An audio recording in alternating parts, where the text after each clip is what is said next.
Welcome to the Sharpe Way Show. So happy to have you with me this evening, a little bit past 7 p.m. on the East Coast. I'm just a couple minutes late. Not that bad this time, considering it is Saturday. And something even more interesting, we are doing a year-end Sharpe Way Show. So I called it the Sharpe Year-End Way Show. Does that make sense? I don't know. Could it be the Sharpe Way? And I don't know. Anyway, it's a special show that we're going to be doing things. And the reason why I did this, and I've never done a year-end show before. It's not something I've done before. I did it because my team said, Mario, you got to do this damn show. And I said, okay, I'll do a year-end show. I didn't know how to do it. Do I talk about the year? Do I say what I want to say about the year? What do I do? And they said, Larry, you need to pick some of the most popular things that people talked about and then put those out. I said, oh, is that how we do that show? And they went, yes, that's what we do. I said, okay. And then, okay. Then I couldn't figure out what was the right way of doing it. And they said, we'll do a video. You then talk through the video. And I said, great. I love that idea. Okay. That's what we're going to do. We're going to talk through the videos of the most popular pieces that came out of the show. Little clips. And we're going to talk about it and kind of review them and chat things. And of course, I'll always take your comments and calls, not radio show. Tuesday, I'll take your calls, Tuesday at 1. But today I'll take your comments and we'll go back and forth, of course. But here's the thing. I decided to do something which may not be smart, but I wanted to make it interesting, so I decided to. I didn't look at all of these. I don't know what they are. I saw the first one so that I knew what to expect, but there's 12. There's top 10, I think, and then a couple more, extras.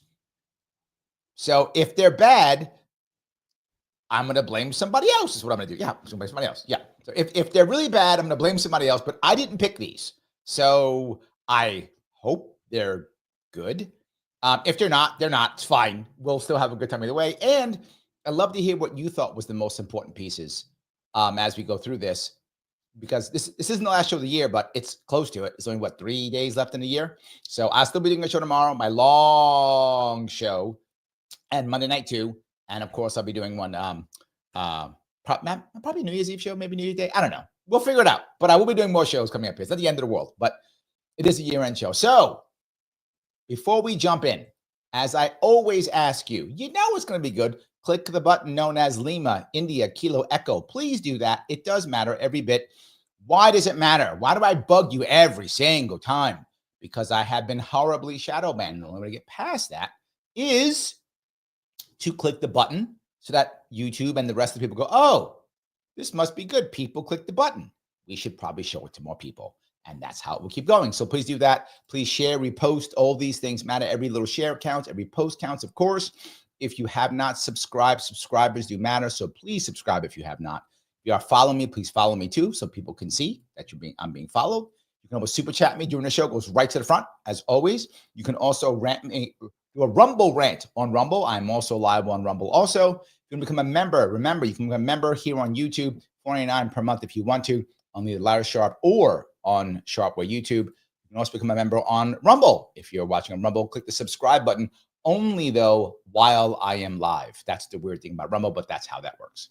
So, all right, let's get to it, I guess is what I would say. Let's get to it. And again, if it's bad, I'll just blame somebody else. It's just easy, right? Blame is what matters. Results don't. Blaming matters. Here it is, the Baker's Dozen 2024 in review. All right. Joel says, Kamala called out Biden as a racist in the 2020 debate.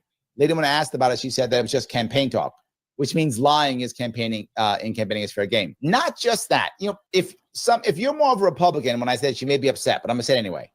The Republicans go out of their way to say that Harris is some kind of crazy communist lefty. She's not.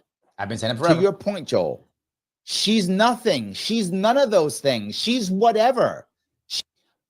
The reason why this piece, in my view, is so important, the reason why this matters is because so many people immediately attack someone because they're an R or D as if you're R, you're a fascist. If you're an L, you are a communist. And the vast majority of the people just aren't that. In fact, most of the people who do this run because in a certain party, because that's how they'll get elected. That's the reality. Most will run because that's how you get elected. So I live in an area where Republicans dominate. I run Republican. I run an area where Democrats dominate. I run Democrat. That's what usually happens. So the person's individual ideas are rarely actually even important. They just shift. I'm like, oh, that sounds horrible. Yes. Remember, most people who run for office, it's about winning the office. Michael, Larry, that sounds terrible. You do it too. How many times have people told me, Larry, just run as a Democrat, you'll win? Because I'm not a Democrat. Larry, just run for something local so you can win. But then I can't make any impact. But they care about winning. Most people, whether you or me or anybody else, most Americans for sure, they only care about victory. It doesn't matter if the other things are there or not. Harris is no different. Right? And again, most people, in this case, it was Harris. And what drove me crazy is so many Republicans have gone, she's a Marxist. Harris is not a Marxist. Never was, isn't. She's a whatever gets me elected. That's what she'd be a libertarian tomorrow if she thought that got elected. She'd be a Republican. She'd be a Democrat. She'd be a Marxist if she thought it would get elected. That's what it is. And many people are that way. Cuomo was that way too. Many of them are that way. She's only a crazy lefty commie if she thinks that'll get her elected. Well, then I quoted myself. She would be a Republican if she thought that would get her elected. I really did quote myself, didn't I? That's why I mentioned this before. So many of the further left Democrats were very happy when she picked Waltz. Waltz actually has policies. He actually is. Okay, I'm glad we brought this piece up. I quoted myself. Again, I didn't know. I just looked at the beginning of this and then walked away. The thing that matters here is there are people who are true believers. They exist. If you remember it, for those of you who live in New York, if you remember what battles back when Cuomo was the governor and when de Blasio was the mayor. De Blasio was an absolutely terrible, horrible mayor, worse than Adams. He was one of the worst mayors in my lifetime. He was terrible. But he was a true believer. De Blasio honestly believed if we just get a little more socialism, a little more communism, we'll have this utopia I've been telling you guys about for years. He honestly believed that. I'm not joking when I say that. He is a true believer. You saw it in what he did. You saw it in what he talked. You saw it in how he acted. He never backed down from that always. He openly said, yes, I want to redistribute all the wealth. He said it. He was open about it. Cuomo is not, still to this day, is not a true believer Democrat. He's a Democrat because that's how you gain power. They always fought because de Blasio knew and hated the fact that Cuomo was not a true believer. Hated it. Couldn't stand it. And Cuomo thought, stop crushing New York City, you damn true believer. And that's why they fought. It happens in all parties. There are people, again, Trump versus Pence. Pence, true believer. This guy is a real conservative, right? Trump was, no, Republicans, I can win. And again, Republican, he said that. I'm not trashing being mad. Oh, you tracking Trump. I'm not. Trump said it. He said, I'll run Republican because that's how I can win. If I thought I could run Democrat, I'd run Democrat. Trump, same way. Same way. And we see it constantly. True believers fighting people who just want power. He's a lefty. He's a believer. He has actual principles. They're left principles, but he has them. So when he picked her, the left parts of the Democrat Party said, oh, good. So she'll just, because she's just nothing. So she'll just adopt him. She'll become a lefty. Oh, awesome. All right. So that was blue state, my friend. Okay. This now goes to the second one. I hope you guys enjoyed that one. I went too fast. I should have stopped it. Again, let me grab a couple of comments if I could before I keep going to the next one. So we'll just pop in here or there. So yes, if I could do that. All righty. Sally said this should be interesting. Yes, absolutely. Joel says New York correction officers all got a black eye. Yeah, I'm going to cover that on Tuesday. Those of you who don't know, there was an issue at Marcy Prison in New York State. I don't want to discuss it too much right now. I will cover it on Tuesday in my 1 o'clock show. I will cover it there. And obviously, I have an issue. I am biased towards corrections officers. I am. My father was a corrections officer at Rikers Island. So I am biased, to be forward. So I will let you know my bias up front, so you'll see it. But yes, there was definitely an issue that we should talk about, 100%. So yes. That liberal lady says, liked and shared all the places. This is going to be good. I hope it is. We'll see. We will see. I hope it is. So, yes. All righty. If I can grab some more of these. Sparkly background. Yes, because, right, usually I'm in the bunker, usually, but today it's a year-end show, so we get sparkles. What's wrong with that? It's pretty good, right? I didn't even wear my Larry Sharpe hoodie. I wore like a regular shirt today. I was thinking about putting on a cheesy like clip-on bow tie, but I thought it's probably too far, so I'm not going that. Very good. P says Black goes good. Thank you, thank you. Yes, so I do appreciate that. So Mike says, "Oh no, yeah," because Mike was part of this. So if it's good, you guys can tell Mike. If it's good, if it's bad, you can blame him. So yeah. Kim asks, "Where's your Sharpe Way hoodie?" Because I'm doing a special show. So I took off. Maybe I should have put the bow tie on. All right, we'll see. All right, we'll see how it works. There we go. All righty. Mike says a long show, so 2 hours, maybe 2.5, not really long. No. Tomorrow's show will probably be, I'm guessing, 3 or 4 hours. I think that's what I'm guessing. I don't know. It's tomorrow's going to be. I start at 2. It'll be history of the world. I'm not sure how long it'll be. I don't even know how I'm going to cover it yet. Tell you the truth, I haven't figured it out. I'm going to wake up tomorrow morning and think, how do I cover this? And I will figure it out tomorrow morning, and we'll walk through it because that's how I do most of my stuff. That's how I do most of my stuff. I'm sometimes, but here's the funny part. I quoted myself, not knowing I was quoting myself. Why? Because I say the same stuff and I believe the same things. So I'm not concerned. So there we go. That's the piece. Hope that makes sense. So, all righty. Let me pull that off and let me keep going to some of these if I could. All righty. I'll go back to this again and we'll go to the next one, which I hope is as cool. We'll see if it is or not. All righty.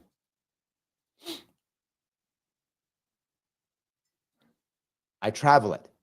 Blue state. I know you don't like it. It just is true. Everyone tells you. And by the way, this is the worst part about Trump doing well. Republicans are going to lie to you next year and the year after. They're like, this is the year. You see, he only lost every time by 11. He came here. He's going to come again. And this year we're going to win. No. I've been saying this for years and people don't believe it. Republicans believe the lie constantly. New York State, if you're a Republican, you can win locally. Yes, they often do. Yep. You cannot win. It is physically impossible. The numbers don't exist. You cannot win. You cannot win a statewide election as a Republican in New York State. The Republicans who would vote for you have moved out and keep moving out at approximately 200,000 per year. Now, let me put that in perspective for some of you. I get those of you who love Trump and think he's amazing. I get it. And he is special. There's no doubt. Whether you like Trump or not, if you don't think Trump is special, you're not paying attention. There's no doubt he's special. Again, whether you like him or hate him or whatever your view of him is, clearly he is special. Absolutely. So that doesn't mean that because he's special, now every Republican is magical. That's not how that works. He doesn't take that magic power and give it to every Republican. In fact, very often when he backs people, they don't always win. Why? Because they're not him. Now, some of you will be angry about that. Whether you're like, angry because, well, I want all Republicans to win. Okay, then you better find a whole bunch more Trumps. Or other people saying, well, why is Trump so good? I don't know, but he's good. That's how it works. He is special. And we see it. So now he shows up in New York and does well in New York compared to other Republicans. Still losing, but better than most Republicans. 100% true. He's special. That's true. Now you think all of a sudden New York's going to go red? No. And I know the first thing people are going to tell me, particularly if you live upstate, that's because New York City. No, it's not. That's because all the cities vote blue. Rochester, Syracuse, Buffalo, Albany, Ithaca, they all vote blue. In fact, if you took New York City out of New York State, right now, New York State would still be blue. Let me say it again for New Yorkers who live in a fantasy world. If you removed New York City from New York State would still be blue. It wouldn't be anywhere near as blue, but it would still be blue. Why? That many Republicans have left the state. I tell the stat, you guys don't want to hear it. There was one, I think it was last year or the year before, where Florida was transferring 6,000 driver's licenses from New York to Florida every month. That's 200 a day. And that's just New York to Florida. That's not New York to Texas, New York to Tennessee, New York to South Carolina, New York to North Carolina. They are running out of this state as fast as they possibly can. And most of these people are leaving because they don't like it. They don't like the blueness. So who's leaving? A whole lot of red. And the worst part is California is actually gaining population this year. Yes, again, California beating us when it comes to this. We're the worst, again, for the state. And why? Of course, migration. We're getting tons. I want you to think about this for a second. We got about 180 to 200,000 migrants into New York State this year. We will still lose population. Let me say it again so that lands. New York State got somewhere between, because some left, right? Not all stayed of the migrants who came. So there's somewhere between 180 and 200,000 migrants that came to New York State that we know of, right? Somewhere between that amount. And we still lost population. That means over that amount left the state. I told you we lose between 200,000 and 300,000 people start leaving the state every year. Gone. Please, guys, if you live in New York State, don't fall for the lie. Okay, Larry, why would they lie? Here is how it works. They're packing up and leaving. They're in Florida. That's just they're in Florida. But anyway, I'm doing a Wojak thing. Look behind me. I'm doing that, right? Anyway, the issue I want to bring up here, which I think is really important, is not only are the people packing up and leaving, and now there's almost no chance, why would the Republicans still do this? It isn't Republicans, to be forward with you. In New York State, it is. But if you go to other states that are deep red, the Democrats do it. They have to find a reason to raise money. So they lie. And they go, this is the year that the state's going to go blue. If they're in Oklahoma or whatever, if they're in New York, they go, this is the year it's going to go red. This way, those people give them all the money so they can raise it. How else they can keep all their jobs and buy their second and third houses, huh? Do you think about that, you selfish people? How are these bureaucrats and these bureaucrats, how are these political operatives going to buy their third home, right? You need to be broke so they can go buy their third home, selfish people. They're going to go do that. And while they do that, you're going to lose all your money, and then nothing's going to happen. At one point, it gets so far even they stop. How do I know that? Utah and Nebraska. Utah and Nebraska, deep red states, they stopped running statewide candidates. They're like, the Democrats said that we're done. We can't lie anymore. Like, we've gone too far past the lie. We just can't lie anymore. New York's not there yet. New York Republicans will still lie. They're going to wait probably another 2-3 years. I don't know, 4 years maybe, when they figure out there's just no way. Once Trump's out of the picture, whether he leaves or whatever he does, once he's out of the picture, New York's finally going to go, okay, we can't lie anymore. We're going to stop running Republican candidates because we can't win anymore. Because again, add 4 years, another 800,000 Republicans leave. There's going to be there's going to be like less than 2 million Republicans in the entire state. At one point, don't bother running. Just don't bother running. It makes no sense. No one's going to leave anymore. Again, locally, they'll still run, but statewide will be over. So that's what's happening with New York. Already happened with Utah. Utah is 4-1, Republican and Democrat. The Democratic Party might as well not even exist in Utah. Nebraska, I think, is 3-1. We're almost 3-1 Democrat to Republican in New York State. Once we hit 4-1, ball game's over. That's when the ball game's over. So anyway, I know I'm yapping. But that was the point. These things still matter. You should understand it so you'll know what we're talking about. And when people start telling you, what's going to happen. Now. All right. So that was good. The climate is definitely hurting. All right. So yeah, the duopoly. People want something different. They look at Trump and Biden and think, is this the best we have? That's what they're looking at, RFK, etc. This point I want to bring up. Different people on that night, right? Mike was on, Craig was on, Sharice was on also, so they were all on. And I was in a deep bunker that night. See how deep that bunker was? I was in a real bunker then. That's when I was like underground bunker at that point. So people do want to change. It's absolutely true. It's absolutely true. Let me grab some more comments if I could. Roy says, the good news is that Trump has no ideology. The bad news is he has no ideology. Any is fine with him if he gets more votes than it loses. Mark says fastest, he'll take it. But then he said he's the least racist person ever because he knows being racist won't get him votes. He's a propaganda and marketing genius, and it's worked twice. Of course, now he has to build a leading coalition, and that's where the ists are creating a leadership gap. Well, I think you're right on this. It's good and it's bad, right? The good part is it allows him to create a coalition, right? So to that point, Roy, it allows you to create a coalition because whatever, right? What's going to get me where I want to go, which allows him to create the unity ticket that he created. It allows him to bring people in who are former Democrats, former Republicans, whatever. It allows him to work with the establishment. It does, 100%. But you're right. It also allows him them to fight and go back and forth. And they are having some leadership gaps and some trouble. You're seeing some of it now. But right now, America's okay with it. I think right now we're totally okay with it. Yes. So anyway, Pickabell says, sparkles. It's true.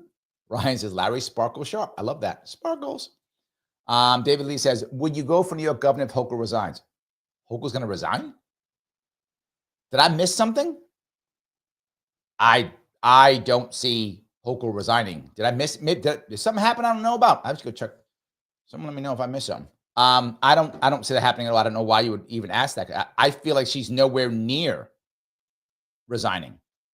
I don't think she's anywhere. Yeah, I don't think she's anywhere near resigning. So I guess. I don't know. Me running for governor, me running for anything, David, to be clear, as I just mentioned, I only run if I think I can make impact. I don't run just to run. And let me be clear on this. I never run to just run. People always say, Larry, run for this, run for that, run for what? I'm not going to make any impact. I'm going to bug you guys for a bunch of money and time and energy. I'm going to go out and ask you to come see me so I can do what? Nothing? So I can lose and make no impact? Or so I could win some race that doesn't matter? Is it possible for me to win a city council race? It's possible, right? I could join the DSA, which all my members in my area are all DSA, which is Democratic Socialist of America. I could join the DSA, pretend I'm a socialist, I could do that. I speak pretty well compared to most people who run, so I probably could outspeak them. I know socialist talking points left and right, so I could just lie. I could do that, just lie, say I'm a Marxist, join the DSA, and I'd probably come in a city council seat. And then I'm going to trick everybody and be libertarian. And what would that do? Nothing. It would do nothing. It would make no impact. I would have thrown all your money and time and energy away to do nothing. So I will not do that. I run when I think it will make impact. I ran twice in 2018 to get ballot access. And I asked people for tons of time, money, and energy, and they gave it to me. And we got ballot access. And it was totally worth it. The state destroyed it. I tried it again in 2022. Why? Because I thought that I could do it again. I couldn't. The state destroyed me and I couldn't do it. But I did it because I thought I was going to make impact. I would run for governor again if I think I can make impact. That's the issue. I do not want, for those of you who watched me run, I ask a lot of you too. I ask a lot of myself and I ask a lot of you. I bug people for money every week. I'm bugging you for money. Every week, I'm telling you, come to my event. Every week, I'm telling you to do this. I'm bugging you every week for something. Why? I have to. If I'm running for office and I'm giving up myself, I don't work during that time. I go into debt during that time. I only do this. So I'm sacrificing. So I ask you to sacrifice. How can I, in good conscience, ask you to sacrifice when I can't make any impact? Why would I sacrifice when I can't make any impact? A lot of people think running for office is fun or interesting. It's nothing but punishment. Unless you're the guy who just says, I ran for president last year, and all you did was put your name on a thing and go back home and go to work. That's not really running for office. When you're actually running for office, it's brutal.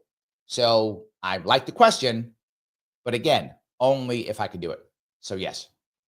Mike teasing me, of course. 4 hours, so a regular length show. For you, crazy man, that's a short show for you. 4 hours is like, you woke up, just let me do a quick hit. 4 hours. That's you. Anyway, I don't do 4 hour shows. So I am now. By the way, Mike does a Saturday show too. It's about 39 hours, I think, or something, like 50 out, whatever it is. It's like you put it on, you go to sleep, you wake up, he's still talking. You go out, do stuff, eat, come back, he's still talking. Like and you reach out, tap, come back, he's still talking. That's how it works. Go to school, come back, still talking. That's how it works. So yes.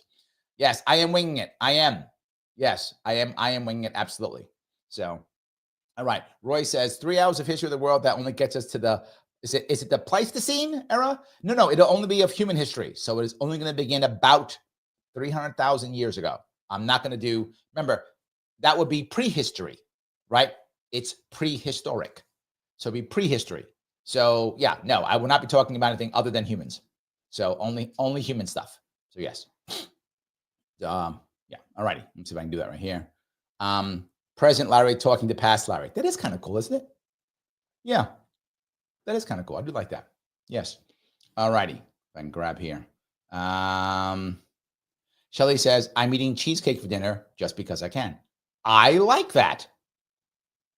I love that. Thank you. That's amazing. I love that. Very nice.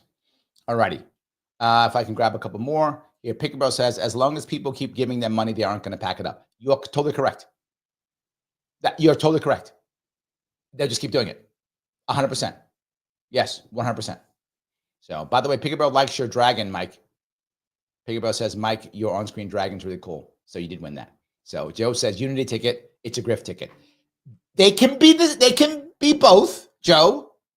They can be both. Yes, absolutely.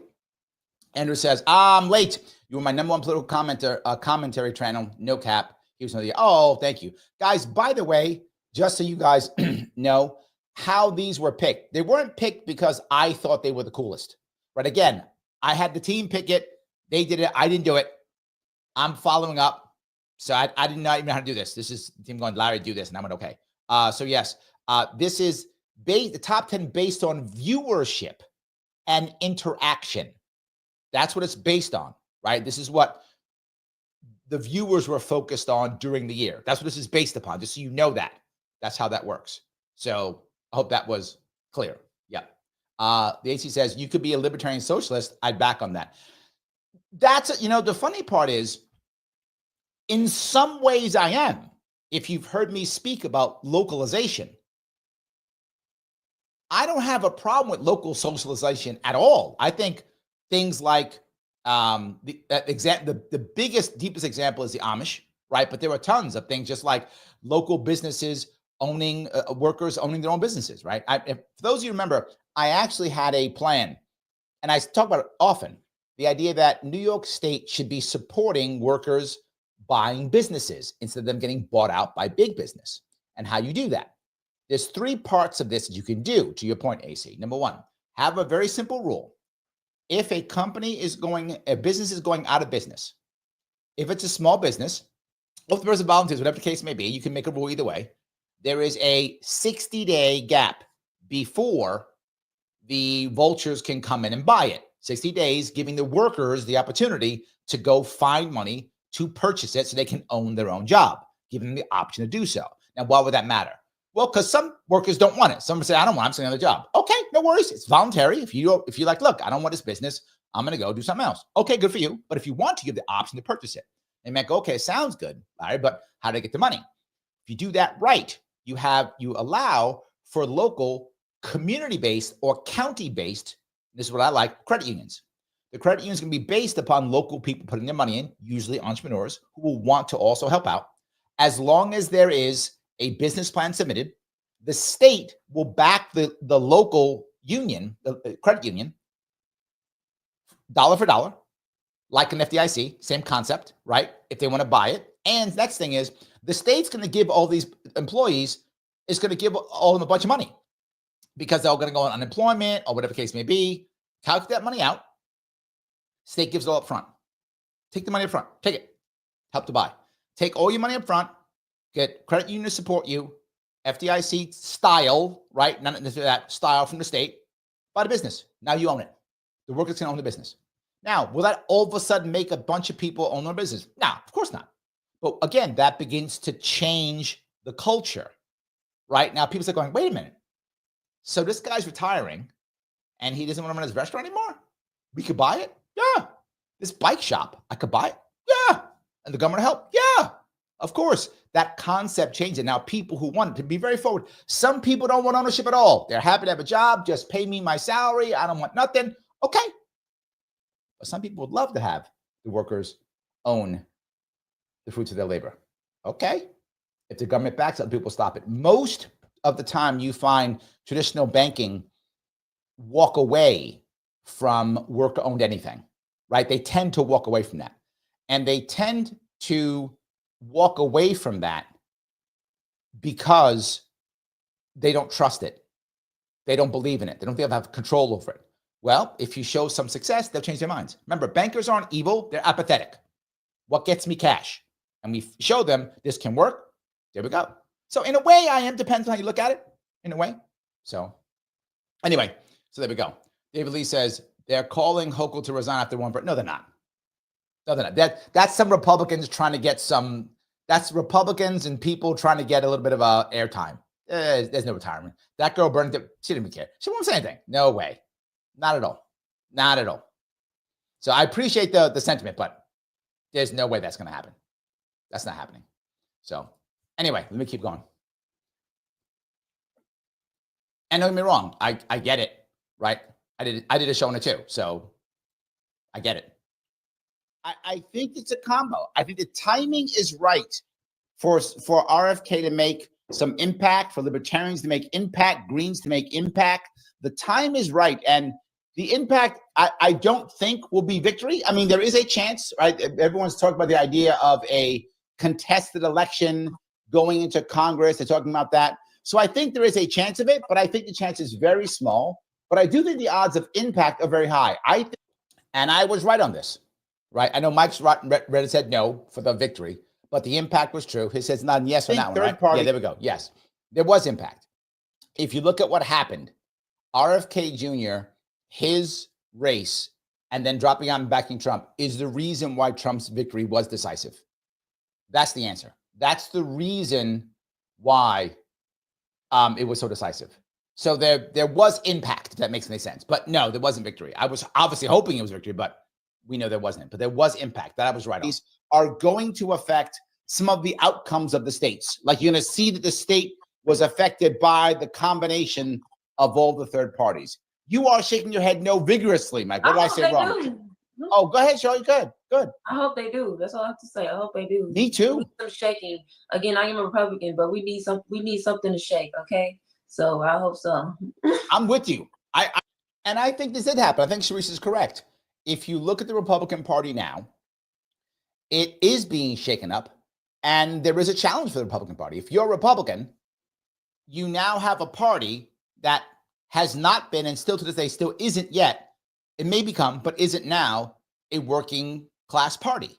But it's filled with working class voters. So what do? I got literally a ton of working class voters in my party, but we haven't been a working class party since forever, since maybe like Lincoln, if that. We just haven't been. And so now what do? Do you try to shift, adjust? How do you do that? And then again, Trump has a lot of charisma. Trump can move a lot of stuff. What happens if Trump can't get it done in 4 years? Who's going to pick up that? That's not going to be easy, right? And as I said before, if the Republicans do it, they can become the working class party. It is possible. But if they don't, the same thing that happened before will happen again. The Democrats will find a charismatic outsider, and I use my air quotes, they won't really be an outsider. They'll look like an outsider. They won't be one. And they'll be charismatic, and they'll do it. How do I know that? Bill Clinton and Barack Obama. After Reagan, everyone thought Democrats are done. Reagan has taken over the country. Republicans win everything. But the Republican Party did not adjust as it should have. It was still, at that time, Republican Party was still like all about censorship. Back they were all like that. And in comes Bill Clinton. I'm different. I mean, he wasn't, but he said it was. Remember, I say all the time, it does matter. People who are young enough don't remember this, but it was such a big deal. Guy went in Arsenio Hall with sunglasses and played a saxophone. No president did that before. He was the charismatic outsider. He wasn't an outsider, but anyway. And Barack Obama shows up, goes to Germany, talks all kind of trash. Oh, he's the outsider that got rid of the Bushes, right? He wasn't the outsider either. But anyway, watch. If the Republicans don't solidify their party, there will be a Democratic outsider who will be charismatic. They'll show up and they'll do it all over again. We'll watch it. It'll be Bill Clinton 3.0. Obama was Bill Clinton 2.0. There'll be Bill Clinton 3.0. You'll see. I hope a bunch of swing states are literally affected by the independent candidates. Yes, I do hope so. And I would argue some probably were. That's all I would say. I think some probably were. All right, I'm going to grab a couple of these. Khalidi says, Larry, you make huge impact. You need more people who get it to vote for you. Agreed. Yes, absolutely. Larry versus Mike. Fight. Do it. Yes. All righty. Thank you for the super chat piece of $2. We are going to make import tact. So that's important impact. There we go. Got it. Took me a couple of seconds, piece, to get that one. I had to bounce it in my head. Yes, I think you're right. We are. I love that. We should do that. I do like that. Very good. All righty. All right. That's good. Let's see here. Joe says, I had a slice of cheese, bacon strips, chips, and a beer for dinner. I can't do that because keto, but good, I guess. There we go. All right. There we go. The AC says, I've had this idea before too. Maybe even like have a small business administration, give them loans to co-ops. I don't want that, because the second you centralize that AC, it's gone. The second you centralize, it's destroyed. It has to be done at a local level. It has to be done at a county level, because if it's too big, people will go for the big stuff, and then big people, it's got to be too small for the big guys to care, because you have to change the culture first, which is why I think you really have to do this locally, right? You've got to do this locally, or I don't see the culture changing. If you try to do this to SBA, just the red tape would destroy it, right? Just the red tape. So yeah. Anyway, so yeah, that's my view. So let's see here. Sharpe for LNC chair. Why would you punish me like that? People ask me all the time, right? People want me to get involved in the LNC so much. I get it constantly. No. Why? There's no money or impact in it. Neither. No money, no impact. Why no impact? We don't have ballot access. So who cares? And no money. Why? Because we don't have ballot access. Nobody gives us money. Something to remember in the LNC. Every single officer in the LNC, every one of them, volunteer. Let me say it again, volunteer. So you want me to go there and do a full-time job, still do this, maybe run for office for free. If you're going to pay my bills, okay. I'll send my bills to you. You'll pay them. Maybe then I'll do it. Why the hell would I do it? For what? For nothing. We don't have ballot access. For me to be the LNC chair, a couple things have to happen. I've let everybody know that if you do vote for me for chair, I'm going to get rid of the entire platform. There'll be no platform for the LNC. Zero. I'll get rid of it. Now, most people in the Unlimited Party love the platform, would never want to change it. So how could I win? Now, if they make a change and people actually want that, great. I will get rid of it. And then I'll go, Larry, you got to vote. No, I would let people know in advance that if I were to become the LNC, I would be a transparent tyrant. I'm letting you know that. I would be a transparent tyrant. If you don't want a transparent tyrant, please don't vote for me for LNC chair. And most people say, we don't want a tyrant, so no. So how could I win that? So I love the concept, but I'm not going to be able to win. Libertarians will be like, we can't wait for it. No, because I wouldn't put up with all the stupid shit. I just wouldn't do it. I'm a business guy. I would not put up with that shit. So I would say, we're getting rid of it. We're not gonna. We're getting rid of it, gone. And people won't want that. So why would they vote for me? The libertarians. Libertarians care far more. I mean big L libertarians, far more about virtue signaling than anything else. Impact is like 5th on the list, of maybe 10th on the list. Number 1 on the list is virtue signal. I am more libertarian than you. That's the number 1 thing big L libertarians want, more than anything else. And then way down behind that, like number 2 is like maybe some liberty stuff, kinda ish, like that. But number 1 is virtue signal. I'd get rid of all that shit. So no, it would the LNC would only have the preamble. That's it, nothing else. You want to have whatever your platform. Each candidate has their own platform. Let the states have platforms. Whatever. Decentralize the whole damn thing. Let states have the platforms, individual platforms. We have a preamble, and that's it. The LNC's job is 2 things and 2 things only. Nothing else but 2 things. Number 1, getting ballot access no matter what. Getting ballot access. Number one, focus on ballot access. Because without ballot access, no one gives a shit what we do. You might go, Larry, that's not true. There's this. No. And with that in mind, no resolutions. We do it all the time. We have the resolution. The Libertarian Party hates this. Nobody gives a shit about your resolution. Nobody cares. It's stupid. It makes no difference whatsoever. And we do it. It's also a resolution. Libertarian Party says, blah, blah, blah. Nobody cares. Totally insanely stupid. Means nothing. right? But people do it all the time. So yeah, so insanely dumb. But no resolutions. They're all gone. Don't require any of them. Colossal waste of time. If you don't have ballot access, people don't care about you because you have no power. When you have ballot access, people care. That's what it should be focused on. Number one, ballot access. Number two, communication. Just communicating with the press. Because since we don't have popular candidates, because we don't have ballot access, for us, our chair becomes a speaker, right? That's how it works in the Libertarian Party. You become a speaker. DNC they don't care about that, because they have tons of candidates to do it for them. We don't have that. So communication, that. So you might go, Larry, that sounds amazing. Yeah, most libertarians who vote, right, meaning the people in the party, would not like any of that. And you get paid.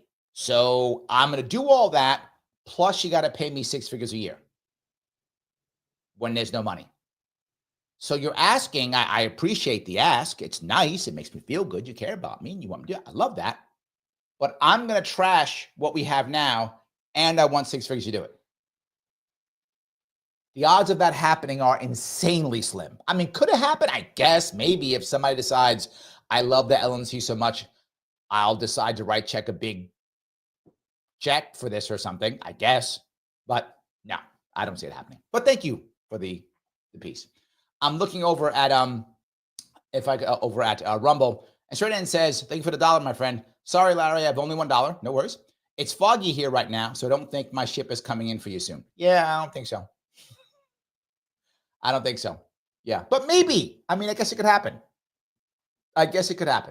So thank you for that. I do appreciate the concept of it. The AC says bankers have to lend money. It's their job. They do, to wealthy people and to big businesses. They do it all the time. Do it constantly. They also don't have to just lend money because the government right now, with all that quantitative easing, is throwing money at them. And many don't know this, but a whole lot of the money that the government has given these big banks, the big banks just kept in other banks. Because their interest rate's zero from the government. It's free money. So they put it into other things, just hold on to it and make interest off it. I wish I was joking. So it just sits there and makes money. There's a whole bunch of it. Like if they give $1 trillion, whatever number to give out, half of it at least just sit in some place. Which is why I would say, if you're going to give money out, and clearly I don't like giving money out. Clearly I don't. But if you're gonna, give it direct to the people and have them spend it. Don't give it to banks. That's not going to help. And we saw that. Doesn't help. If you're going to give money out. Again, I don't want you to put out money, but if you're going to, give it to the people. Have them spend it. So, yeah, they do. You're right. But they're doing fine, AC. They don't need co-ops. Banks doing just fine. They're making tons of money. They're totally fine. So, yes. So, all righty. Let's see if I can grab this real fast. All right. Shelly says, I've met Larry and Craig several times. I feel obligated to meet Mike Voss. Yeah, you're going to have to eventually. I'll bring Mike around too. I will.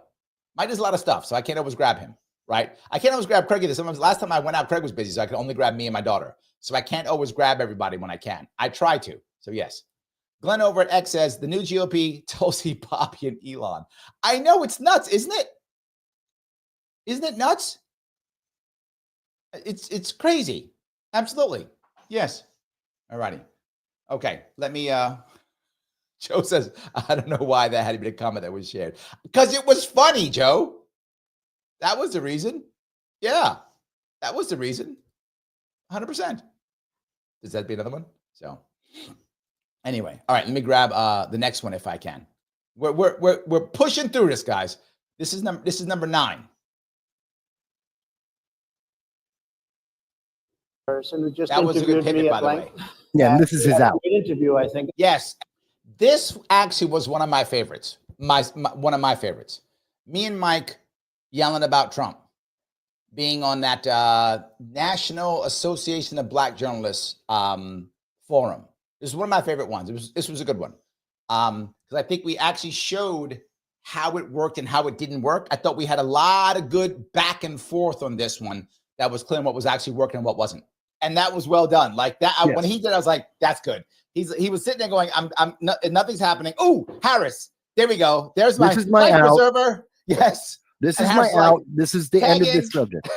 Yes, Harris, I got you.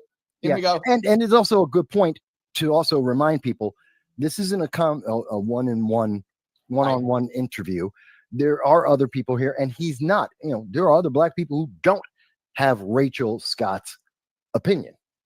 This is the piece that I've loved about this show, I think, more than some other shows, is so many shows that have any black people on it, not all, but so many of them, they tend to have the same stereotypical views on politics. That's what I would say. Was that a nice way of saying it? Very common to have that. Now, don't get me wrong. There are clearly black people who have stereotypical views on politics. White people have stereotypical. Of course, these people exist. But I think it feels like if you, what's the saying? You have to have the right black voices versus just black voices, right? And I'm saying, no. Having a different view and being a person of color, did I say it right? Is important. And I think and this show really did show that. Mike was right in this one. It really was. He really did bring it out. Yeah. Yes. So I'm one of the guys here, as you know, who I don't shy away from talking about race, but I don't make the show about race. And unless it's a specific show about race, I do that sometimes. But generally speaking, I don't. Right? I think, generally speaking, I'm not afraid of it, but I don't rush it. If it comes up, it comes up. There we go. P says, bills paid. What do I get for $1.99? Yes. You get me telling you this stuff, and I keep doing shows every damn day and punishing myself. I guess you get that. There we go. Ryan, $2. Thank you. Credit unions are better than banks. Agreed. 100%. What credit unions are better than banks, and if you make them localized, they really are important, right? They really are. And they're very valuable. We don't respect them as much as we should. We should have more co-ops, more co-op banking, more co-op businesses. We should have more of them. It should be more the norm. To be forward, some people who are more hardcore on their socialism want there to be no private property. I think that's a terrible idea. There are some people who want no big businesses. I think that's a terrible idea, but people do believe that. I think what the problem we have now is we have shifted our society into a world where big business is the norm and finance has taken a massive chunk of our economy. Now, I'm not against finance. People need money to do things. Loan, borrow, I think it's great. But we've made finance like the reason why we exist. And that's a terrible idea. And we've broken our economy in this regard. I think we should spend much more time localizing, and co-ops should have a bigger chunk of our economy. There should be far more people. People should be able to, and realistically, they can't now. If you're someone who says, look, and I know people like this, like, I don't want ownership. I like just getting my paycheck. I don't want any responsibility. I want my paycheck. I want to get paid. I want to go home. People who say, I don't want to own a house. I want to rent. I don't want responsibility. No worries. You do you. You do you. And lots of people who are saying, I don't want to work for somebody else. I want to have responsibility for my own labor. I want to own the fruits of my own labor. Okay, good. We should, as a culture, and we can't, easily be able to find the right spot for us wherever we are in our life. I'm sure there's times when people are like, I'm in a bad spot. I don't want to think. I just want a paycheck and go home. Maybe it's had a big problem, issue. And then people are like, I'm ready to do this thing. What do I got to do? And it's just not there now. So I completely agree. We should be able to. Looking over at Rumble, Peace Logic says, Rumble, let's get an account. Larry's getting feisty. Rumble only account, more swearing. That's true. I'd be able to swear a whole lot more. That's also true. Very much. Joe goes on to say, as a black man, never comes out of Larry's mouth. Because it shouldn't be a reason. I do sometimes talk to you about the black experience. And again, even when I talk about the black experience, within the black community, there's differences. Just like not every white guy grows up the same because he's white. Not every black guy grows up the same because he's black, right? Clearly not. But not just, even within the community, right? I grew up with a black father, but a white mother. Being raised by a white mother is different than being raised by a black mother. Being raised by a poor mother is different than being raised by a rich mother, right? Whatever the case may be, right? A mom who likes to cook certain ways, a mom who likes X, Y, and Z, right? So whatever it is, being raised by someone does change your viewpoint. But there are certain things that will come together, right? If you're a male in America, there are certain things that will be common throughout you being, raised, regardless of who your mom was, where you're from, of course. And the same to being a woman. There'll be certain things that will be the same. Being black, certain things will be the same. Being Hispanic, certain things will be the same. But not everything. Not everything. So anyway, I literally had lunch with Olivia Rondu, who also black father, white mother, just like me. We have several things in common because of that, but clearly not everything. Clearly not everything. So yes. Anyway. Alrighty. For the record, the end of the Pleistocene era is when modern humans developed and large mammals went extinct. Probably related as we expanded around the world, likely hunting the large mammals out of existence. I will be covering that. Yes, in many places that is true. Not all, but in many places that is true. Specifically North America. But yes, that is absolutely true. Yep. Joe says LNC got rid of an LLC member for putting libertarian candidates on the LP line in Colorado. Yeah. Yeah. It's true.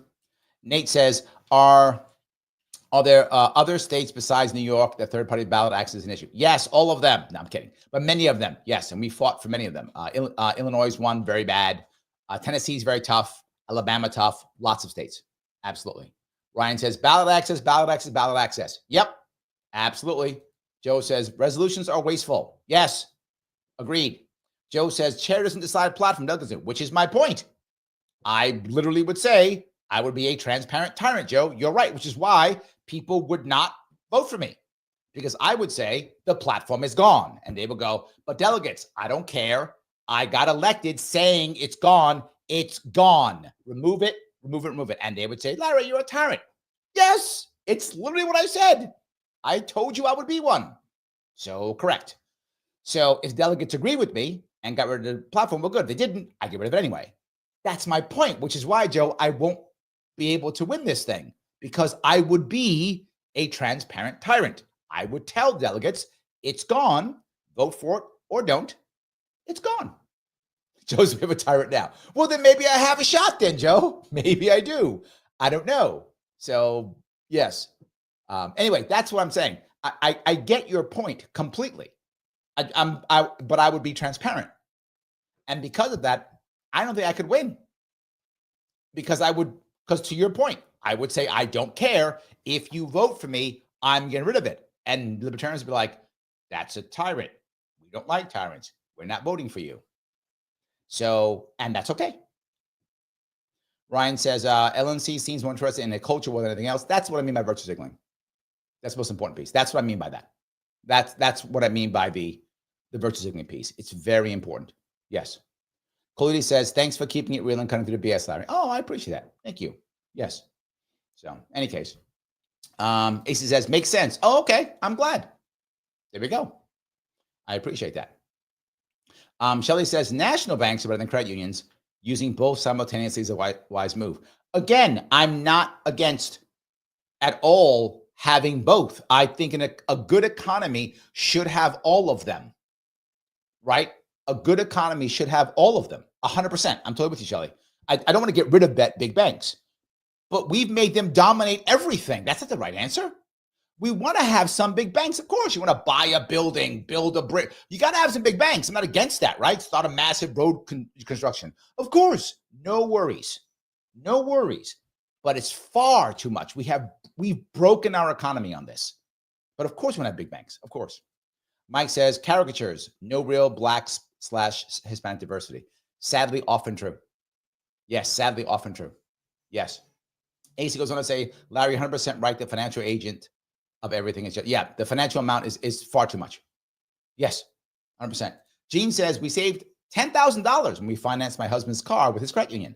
The interest rate is lower and the term of the loan is shorter. There we go. I like that. Olivia is Spike and Tasha's kid. No, she is mine. And I've told her that. In fact, I was teasing her when we had lunch. I paid. And she said, I'm going to pay some. I said, I'm your father. Listen to me. And she stopped and put her card away. And there we go. Then she didn't. She got mad. So yes. Nate says, Larry, I just want to thank you for all your hard work. You tirelessly donate your time to these shows and keep us informed. and thinking, and your conversation on ballot access had reached nationwide. Oh, thank you. Yes, there we go. Yes. So Breda says, honesty is the best policy. That's how RFK did so well. Agreed. Agreed. And this is why I don't think I could win, because I wasn't joking with what I said. If I were to ever run, I would tell everybody exactly that. And I think most libertarians would go, thanks, Larry, but no thanks. And I wouldn't be mad at them. I would not be mad at them, because then I'm not the right guy for the job. I'm okay with that. Or if they're like, yes, Larry, please be our transparent tyrant for 2 years, then I am the right guy for the job. So either way, it's the right answer. Regardless of the outcome, the answer is correct. So any case, number 8. So someone takes a picture of me at this place, and there's a couple people there, and you can see them carrying. Oh, I remember some of my friends here in New York, like, oh my God, is that a gun? It's like, yeah. They're like, Eric Brakey used to be in Maine. He moved to New Hampshire, and he's part of the Free State Project. He's a very libertarian local elected official, and he's been trying to get me to move to New Hampshire forever. I just saw him 2 months ago. He's like, Larry, you ready to come? Wants me to come badly. We're talking in this case about a time when I was in Oklahoma. I was doing a fundraiser in someone's house. And for those of you who know, when you have some heavy hitter fundraiser, often in a wealthy person's home, that's not an uncommon thing. They invite you in, people write checks, talk stuff, talk trash. Guys like me will talk, motivate people to show up. I was supporting a governor candidate at the time in Oklahoma. Or was it governor candidate? Senate? I think it was governor candidate at the time. And went to someone's house. And we're at someone's house. And in there, someone takes a picture of us at the house, and a bunch of people. It's Oklahoma, a lot of people. Libertarians in Oklahoma, a lot of them open carry. A lot of them carry. A lot. Not all, obviously, but a whole lot. So you can see some people who are carrying, right, in the picture. And as people go, aren't you afraid? That's where this comes from. Weren't you afraid? I was like, I'm in the safest place I could possibly be. Like, there's no place I could think of that's safer. There's over a dozen people, at least half of them are carrying. If somebody walks in this house and they want to do something bad, they're going to have a bad night. Yeah, that's the issue, right? In a place like that, there were at least, it's a dozen people, at least half are carrying, probably more, but at least half were carrying. So let's say only half are carrying, right? Only 6 guys are carrying. You're going to come and try to rob me or something? You're going to come in and try to do something? You had a bad night. You're going to say, you know what? Just kidding. I'm going to head back. So yeah, it's the safest place I could possibly, I can't think of a safer place to be. I wish they did not choose this house. Like, I was as safe as could be. But a lot of my friends in New York, seeing the gun, made them afraid. Just seeing it. They're like, it's going to jump out and start killing people or something. I don't know. But I think your point's a valid one. Yeah, they've been conditioned like Pavlov's dog, right? By pop culture and the media. You see it and you're afraid, right? Why are you afraid? It's not going to start shooting itself, right? Yes. But that's what the media has conditioned. And not just as the media conditioned us, law has too, right? Law has too, right? The problem that I see here is, if you look right now, we say gun crime is down. Okay, what about like knife crime? What about, do we do that? No, it's only gun. Guns are special in our world. And that part is wrong, right? If I lose a loved one, do I care whether someone beat them to death with a bat, shot them, or stabbed them? I lost the loved one. I want violence to be down, period. That's what I want. I don't care if we've done well. Why? Because gun crime's down. That doesn't mean anything. Am I safer or not? Right? Am I safer or not? That's the issue. I don't care if it's because gun or not. What do I care? But not just that. Do I feel safer? That matters too. Wait a minute, Larry. Feelings matter too. Yes. Do I feel safer? When I was in that home in Oklahoma, I felt totally comfy, safety. Yes, it does matter. So we fool ourselves by thinking we're doing something when it's only about guns. Doesn't matter. Lunatics, thank you for the $2. Everyone should be trained and carry all equal. Agreed 100%. Now, let me modify that. Everyone should be trained and carry. There should not be a law at all. No law. If you don't remember, the Second Amendment is a right, not a requirement. If you do not want to carry, if you feel uncomfortable, if you don't like it, no worries. Just don't stop somebody else. That's the issue. Just don't stop somebody else. I tell the story often, but it really hit home. Years ago, I used to work at a school, and one of the teachers, I was chief instructor at a school, one of the teachers was very much a pacifist. I mean, all in pacifist. And she's like, I would never kill anybody, no matter what. I would never use violence, no matter what. One of the teachers, of course, says, all right, well, what if you got attacked in a specific way that might lead to pregnancy? I don't want to say the word on YouTube. You know, what if that was happening? She responded. She didn't get mad. She responded. She said, well, I've been in a situation before. She was very open. She goes, and I talked my way out of it. And I would always want to talk my way out of it. And if I couldn't, this is her words, she said, I would rather have that trauma than the trauma of killing someone. And I said, and I stepped in. I went, okay, I hear where you are. Let me ask you, would you stop somebody or judge somebody if they decided, no, I'm going to draw a firearm and finish the person off? She said, no. Well, then we're good. You live your values. I live my values. We all live our values, right? If it's me, I'm going to use the long range hole puncher and I'm going to solve that problem that way. Now, you might go, no, my values say no, no matter what. And I'd rather have that trauma. I'm not mad at you. You do you. As long as you're not stopping me from living my values, you live yours. And so just to be clear on that, lunatic, yes, but not required. If someone is a pacifist and they refuse to do so, all good on them. So make sure that's clear. Peace, thank you for the $5. I know your love is New York City. Is there a better state to win and make impact? To be forward, it has to be one of 3 states. Really one of 2. Really one of 2. 3's maybe, but really one of 2. It's got to be New York or California. It could be Illinois, but it's really got to be New York and California. Those are the ones that really matter in that regard when it comes to changing. Not New York, California. New York and Illinois. Sorry, not New York, California. California's third because it's big. New York and Illinois have terrible ballot access laws. So those, we need to make impact there. Now, where can we make impact? Where it's easier? It's easier in Utah and Nebraska because independents already have a way in there. But it's most impactful for ballot access, New York and Illinois, because they have the worst ballot access laws. So impact is best for New York and Illinois. California is good for access, any impact because it's the biggest state. So for anything, it's always good for California. So most highest chance is probably going to be either Nebraska or Utah. Most impact, Illinois or New York. So yes, because of the ballot access laws. Hope that was clear. And us to it. All right. Next what one. I'm getting at is that I yes. think that the current course that we've been on throughout American history of just having the same answer where we put more guns into this situation, I don't agree that that's necessarily the right answer. Now, I don't think that that means that there shouldn't be any guns in our society, nor do I think that would be logistically, constitutionally, or practically possible. See, he always has to say that. It's me talking to me. Because his base actually wants to confiscate all the guns. That's true. Now, the thing I want to bring up for this one, which I love this piece. Number one is Spike Cohen. Oh my God, did he knock it out of the park?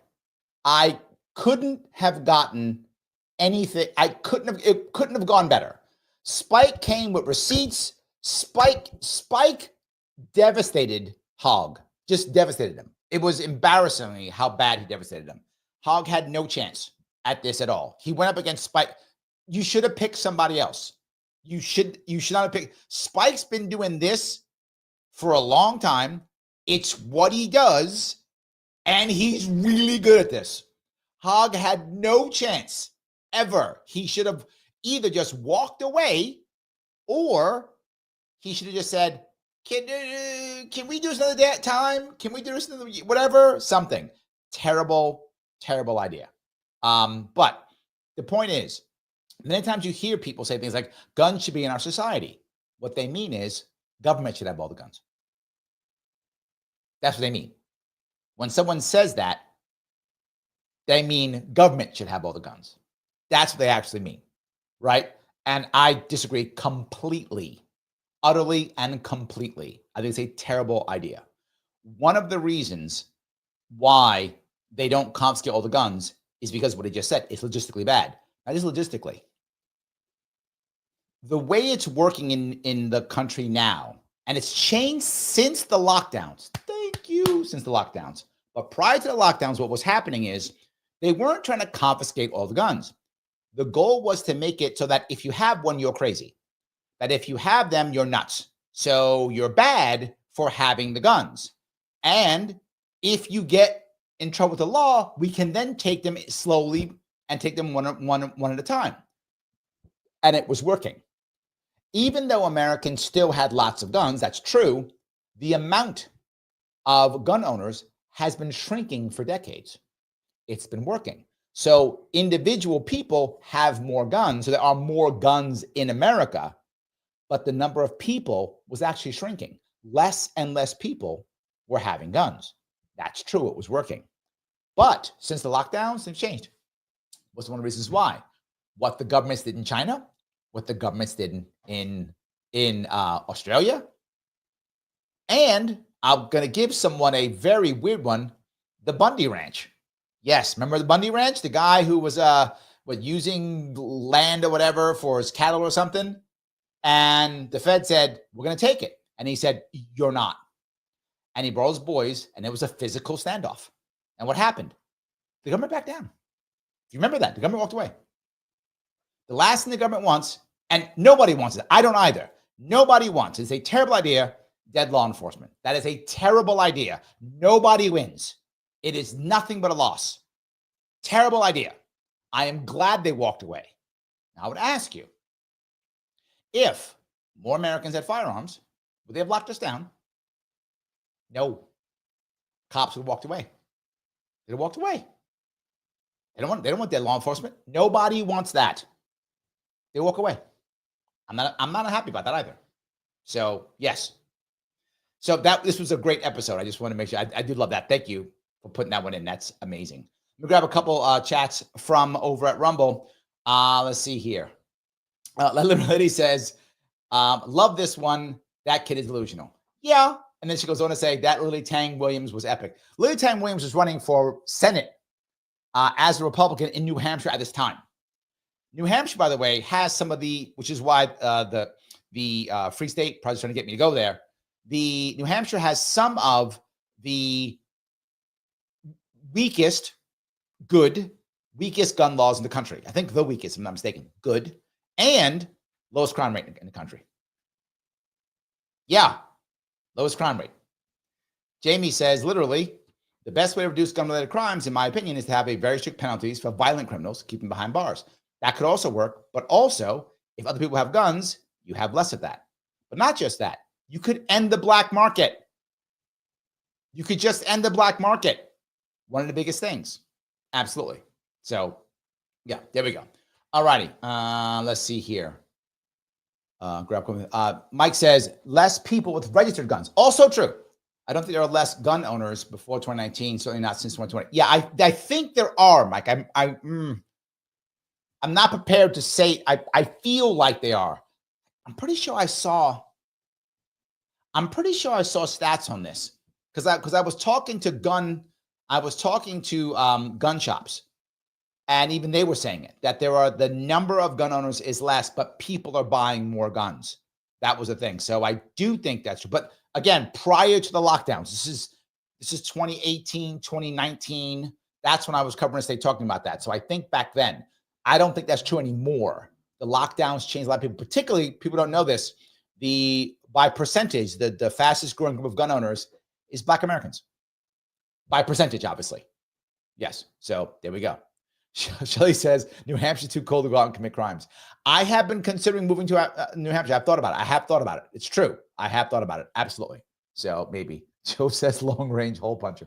Well, otherwise YouTube gets mad at me. So I have to use baby talk all the time. I have to use baby talk. Yes. That's funny. All righty. Pete says, yeah, thank you. He says, I bought a gun during a pandemic. I need to be trained. I live in Virginia near DC and recommended resources. Well, there we go. Yes, training is important. I do think that's important. Absolutely. Yes. All righty. Let me, let's see. Shin said, is it, oh, sorry. This will be pronounced, hold on. Zin, is that right? Larry, how can we challenge our top math students in K-12? Education goals are often based on minimum benchmarks that have empowering kids to reach their full potential. By not worrying about tests and instead worrying about outcomes. What does that mean? Have them solve things. Colleges are doing it now. Colleges have what's called hackathons. Hackathons is where a lot of people actually are hired. They leave college and actually go get hired right out of the hackathon. They didn't finish a degree. Companies come in and say, fix this problem. And they fix it and they get hired. And they get pushed to fix something. The problem with most STEM, right? Most of it is based upon getting the answer right, not solving a problem, right? And that's the issue. It should be focused on solving a problem. My daughter and I were talking about her science, and she didn't care about stuff. So I was like, well, let's use it in the real world. So I was talking about, you know, how do you balance the pH in a pool? My kid was like 10, 11. She's like, what? How do you get the right balance? And we went through, how do we work with an acid versus a base? And now she was solving a problem. Oh, there's some value in chemistry. Yes, to solve a problem, not to get a grade. That's how you do it. You show them how to solve a problem. Everything should be based on solving a problem. That's the issue. If it's about solving a problem, kids will want to fix it. If not, no. There we go. Roy says we need less, not more authoritarianism in our schools. Correct. Accurate statement. Yep. Accurate statement. Lunatic, thank you for the $5. Everyone intellectually, physically, and weapons trained creates a more respectful and disciplined society. Equity comes from security to defend. Agreed. And I'll say yes to that and add one more piece. There also has to be an environment to where people see violence as not being valid or not being important or not being profitable in any way, right? So I want to add on to that. So yes, I could use violence if I want to, but I'm not going to get what I want. I get it a whole lot easier if I use something else, right? So I think that's a key. So I would add on top of that, Lunatic, not just that, but I would also add more. So yes. All righty. Yeah. Mike says, actually, Black women were the single largest group of first-time gun owners. Is it? Oh, 2022, 2023. Okay. Is it Black women? You sure? I thought it was Black people in general, but Black women were more than Black men. But I don't know. Maybe I'm wrong on that one. Mike's checking this. Probably he's right. He's right. Mike's right. So I'm not going to tell him. It's fine. Yes. Yes. All right. Let me keep grabbing these if I could. I want to walk down a couple more of these if I could. We're not there yet, and I got to get this done at one point. I know Mike wants me to go for 7 hours, but I'm not gonna. I don't know what Hogg actually thinks if he even has his own thought process. I have no idea. He might. I don't know. I mean, maybe he believes, maybe he doesn't. All I know is he knows his base is about to take it out. So what does he do? Well, it's not feasible. I mean, we would confiscate all the guns. We would have the cops can take everything, but they might all get shot, so it's not feasible. But I would do it. Of course he would. That's where his head actually is. John says, I'm sure the people who paid him speaking fees thinking he was an expert would like their refund. I'm not sure he got paid. Jamie says, I'm just a guy who can't answer a question. Also accurate. Well done, Jamie. He did get embarrassed. He did. He got embarrassed. So I just want to say this to anyone, to Democrats that are mad, to Kennedy fans that are mad. I do not see Kennedy as the person who really made this decision. I feel like he was the victim. We're talking about Kennedy becoming independent and then jumping on the Trump train. In this, and the DNC was the perpetrator. So they backed him into this corner. So we really at this. Let me touch both of those pieces because I think where Rock is going is, I think you're right. I think Rock feels like he's been hoodwinked, right? That's what you're covering, and I agree with you.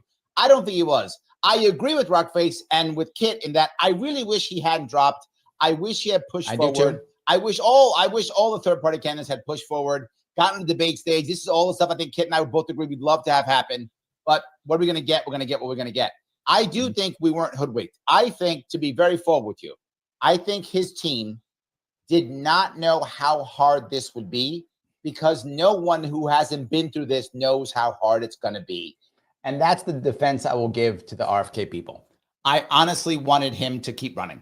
That would have been the best thing for all independents, for him to keep running. Run to the end, just like Chase Oliver did, just like oh my God, Dr. Cornel West did, just like Jill Stein did, right? That you want to just keep going. That's what it's supposed to be. And he didn't. So I get it. Look, I get why he did it. I'm not mad at him because he did it, but would I prefer that? Of course I would have. But in reality, he got what he possibly could get, which is he got the Maha, he got the Unity ticket. Smart move. I'm glad he did it. Good for him. But of course I'd rather. But was that his plan up front? No, I know it wasn't. People go, yeah, it was his plan the whole time. That's just people who are mad at him. That was not his plan the whole time at all. That's just something that people say. Wasn't his plan. His team did not realize how bad it was. Did not know. The Dems did. That's why they pushed him into this. The Democratic establishment knew how hard it was. How do they know that? Because they set it all up. I know. They're the ones who screwed me over in New York State. Yes, they knew completely what was going to happen and how bad it was. So the Democratic Party pushed him into that knowing it'll be a disaster. His people thought, it can't be that bad. There's no way it will be that bad. We all thought that. I thought that too when I first started. We all think it can't be that bad. Oh, no. It's that bad. And then you get caught. Oh my God, now I'm stuck. Now what do I do? That's what actually happened with RFK Jr., just to be clear. So, yes. All right, let me grab a couple of these. P says over at Rumble, we all need to get an account on Rumble. Do you get a better percentage on Rumble? What does YouTube charge versus Rumble? Everyone get an account. Too much censorship on YouTube. There's a lot of censorship on YouTube. It's true. I actually don't know. I'm on Rumble because my team said get on Rumble. A lot of you guys think because I'm on YouTube, I do this so much that I'm somehow know this stuff. That's why I have a team. I do this. This is what I do. That's what I do. The rest, I don't know. Maybe it's good. I don't know.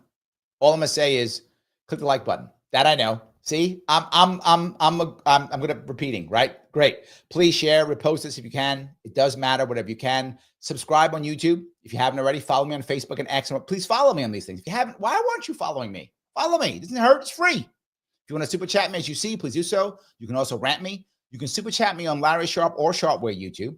You can also rant me on Rumble at Larry Sharpe. You can become a member on YouTube if you want to. Remember, next month, January, I'm doing another member show for members to come on.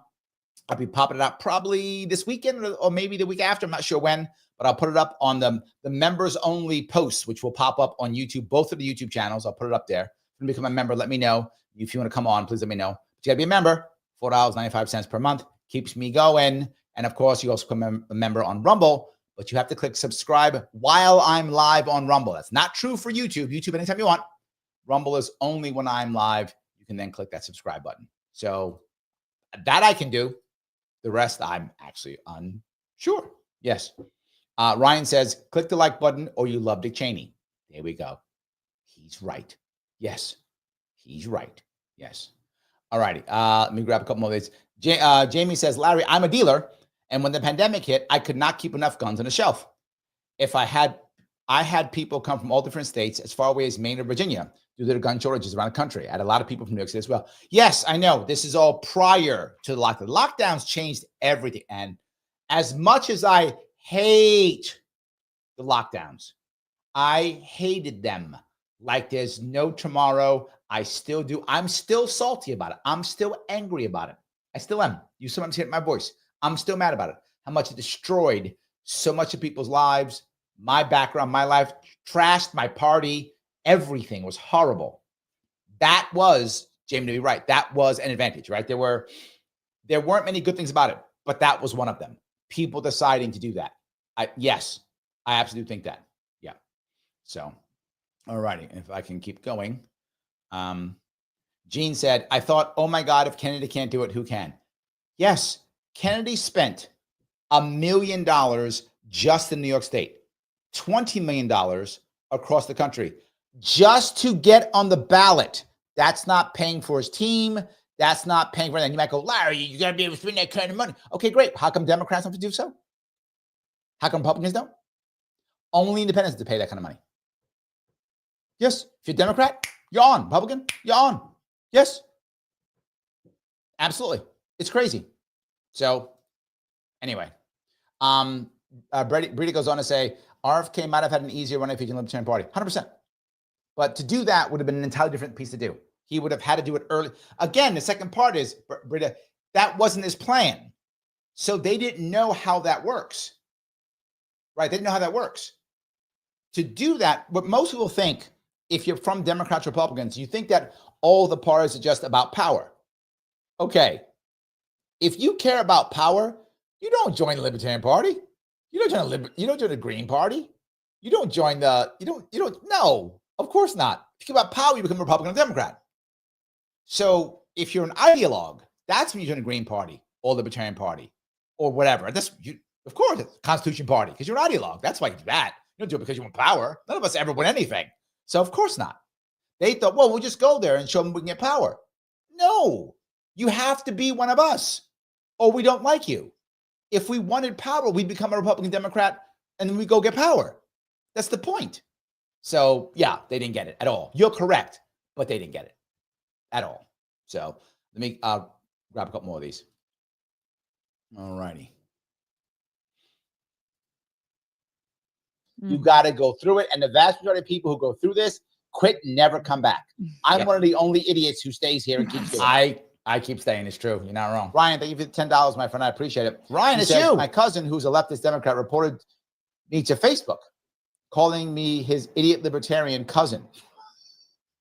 That was you, Ryan. Look at you. I called him out on his anti-Catholic meme that featured drag queens dressed as nuns. So he puts drag queens dressed as nuns, and you're the crazy one. That's how that works. You're the idiot libertarian. That's how that works, Ryan. Wow. But the bad part is, again, Bobby Kennedy Jr. suing Meta. Absolutely suing Meta. And what just recently happened? Mr. Zuckerberg came out and said, yeah, we did some bad stuff and we shouldn't have. Here's what I hope is true. I hope we as a nation have learned a lesson on this. We haven't. I don't know we have. I hope we have. I hope the next time we try something like this, we just say no.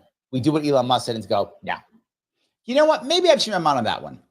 And what I mean by that, why people got mad at Zuckerberg and were like, Zuckerberg is some kind of, he's some kind of crazy guy who hates America, whatever. No, he was just afraid.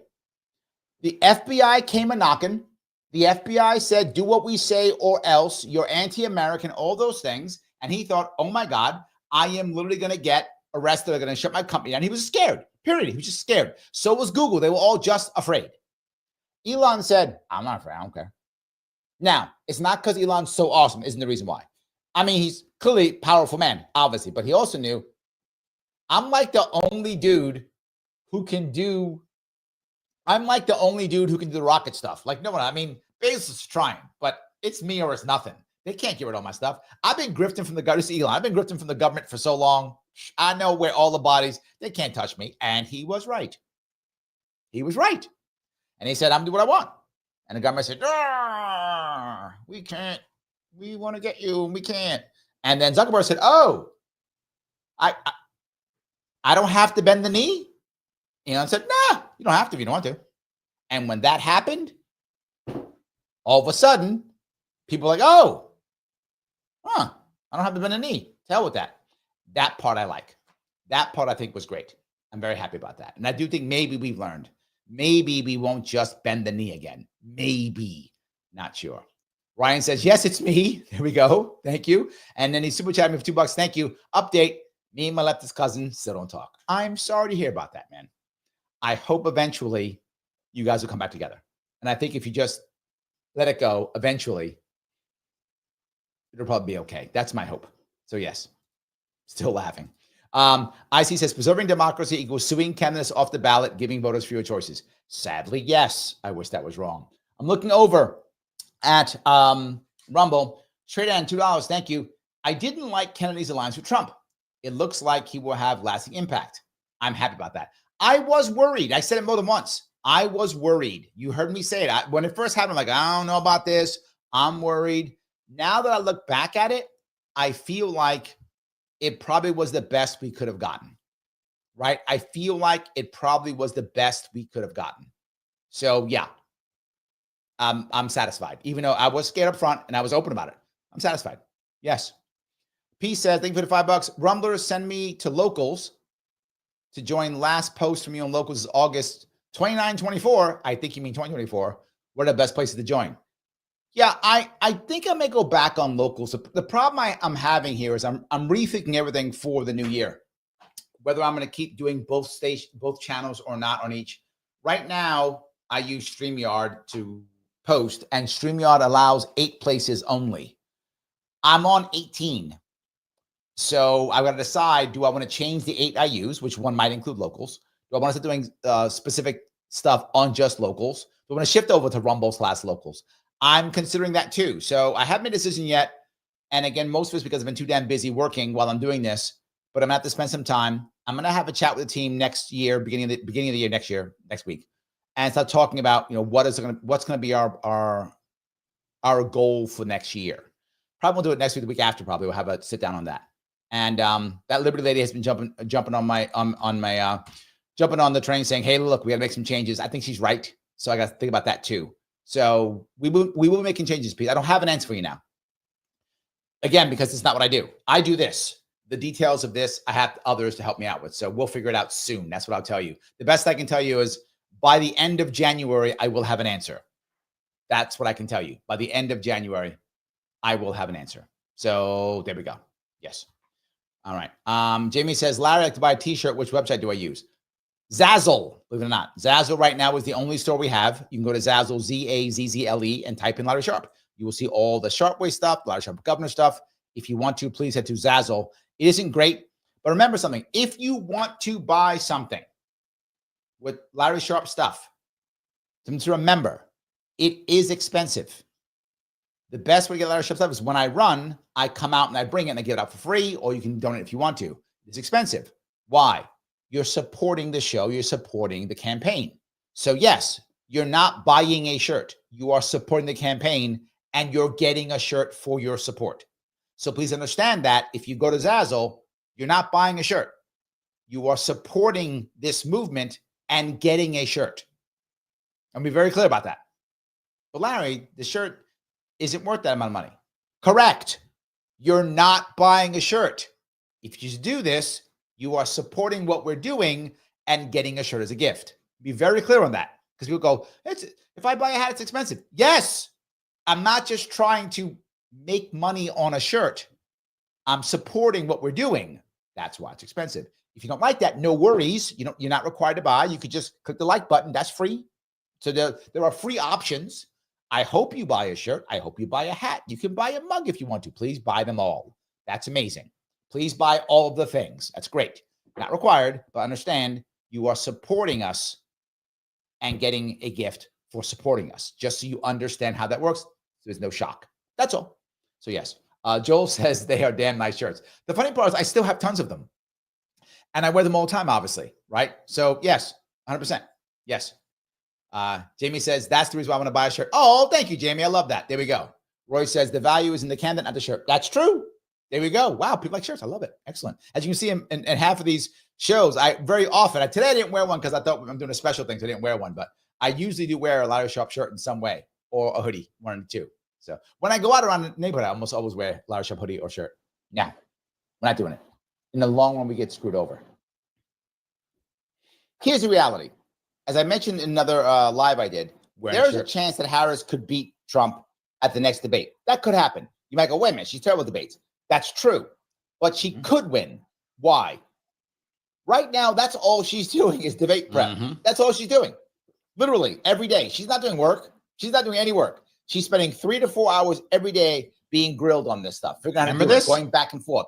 I know it's what I do with candidates, right? Yep. You got to keep doing it. You got to get them to know all the stuff. Go back and forth. Do all the work. Go through it until eventually they're good enough at it, right? How it works. Then they're going to give her some test prep, internal stuff, and then they send her off to like ABC or CNN, something friendly, with a bunch of questions they already know is going to answer, so she can answer those and laugh and do her thing and feel comfortable. So you can look decent, look presidential. Then they'll throw into something else, then maybe a debate. So she's going to have some time to prep. This was a very nice, it was a very nice interview for him, friendly on Fox, because now he's supporting Trump, so now Fox will be nice to him.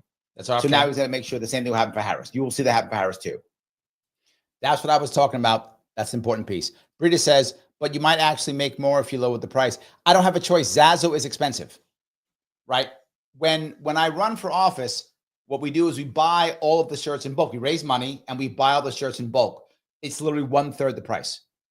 At that point, then I give the shirts out there and people then give. And the funny part is people actually give more at an event for a shirt, right? I said, take a shirt for free if you want one. If you want to donate, you can. I've had people take a shirt and give me $100 for the campaign. And some people take 2 shirts and give me nothing. I don't care. I'm campaigning. Take the shirt, right? So yes, I think it's a valid point. But Zazzle, it doesn't make sense for me to buy 3,000 shirts. It's a lot of money. And I got to carry it whenever I travel and then hope I get money for them. Doesn't make any sense. So the only way I can do it is basically on demand. And on demand is expensive. That's why it works that way. So just so you're clear. But when I run, I will change. So yes. So, all right. Joel says, hold on. If I grab this. I joined Rumble. There was a subscribe or join button that took me to the pay portal. I don't see it now. I'm not sure why. Yeah. The button is not the join button on Rumble. It is a subscribe button on Rumble. For some reason, I don't get Rumble. I don't really know it very well. But for some reason, Rumble, you don't use the join button. You have to use the subscribe button. That's just how it is. I don't know why that works, but yes. So, and it must be while I'm live. I don't know why. That's just what it is. That's how it works. There we go. So anyway, last 2 notable ones. Now he has power. People start talking to him. The press will talk to him after election's over, right? Because they care about these things too. They just don't want him to win. So they ignore him now. But when it's over, they'll talk to him again. They just talked to him before. He'll be back on again, Fox, CNN, whatever, MSNBC. He'll be back on because he's no longer a threat. And now he'll start talking about things that you care about. Now he'll have power to do what you want. Now if he restarts a nonprofit, moves something, starts this was what I was talking about when it comes to someone like RFK running for office until the end, right? Why does anyone listen to me at all? Because I'm so good looking? I mean, I'm super good looking, but that isn't the reason why they do it. They do it because I ran twice all the way to the end. They know I'm still here. I haven't quit. Most people run once, you never see them again, right? That's why they listen to me. It's the reason why people pay me to be a consultant. That's why they do it. That's the reason. I was saying if RFK actually runs and goes to the end, he'll get even more than me. He's far more popular than I mean, by magnitudes. Much more popular, much more wealthy, has better contacts by magnitudes, right? And I can make a living doing this. He can make a killing doing this. So yeah. Starts to push a law or something, people will pay attention. He gains power by staying in because the people stay with him and that vote matters. Yep. And those dollars matter. Yes. Staying in is the only answer. Staying in is the answer. There is nothing but a win if he stays in. That was my view. Nothing but a loss if he drops. So he did something in the middle, which I did not think he would do. He dropped and jumped on a Trump train. So he kind of stayed in, but kind of dropped. So he got kind of impact. That's what actually happened.